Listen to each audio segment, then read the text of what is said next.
নমস্কার। দামাল ছেলে কবি গোপালচন্দ্র মণ্ডল।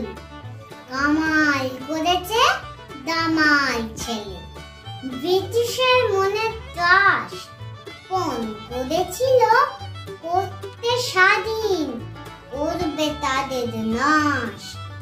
ইংরেজ ভয়ে কেঁপে উঠে তাই পালিয়েছে দেশ ছেড়ে। ভারতবাসীরা তাদের থেকে ক্ষমতা নিয়েছে কেড়ে।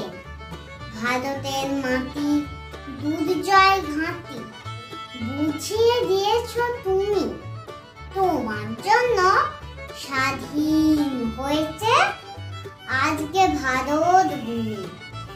সারাটা জীবন করেছ তুমি আপসহীন সংগ্রাম, হাজার হাজার শহীদদের তুমি দিলে জীবনের দাম। নেতাজি সুভাষ বীর সৈনিক বিদ্রোহী সূত্রে সবার হৃদয় ছুঁয়ে আছো তুমি, যায়নি তো কেউ ভুলে।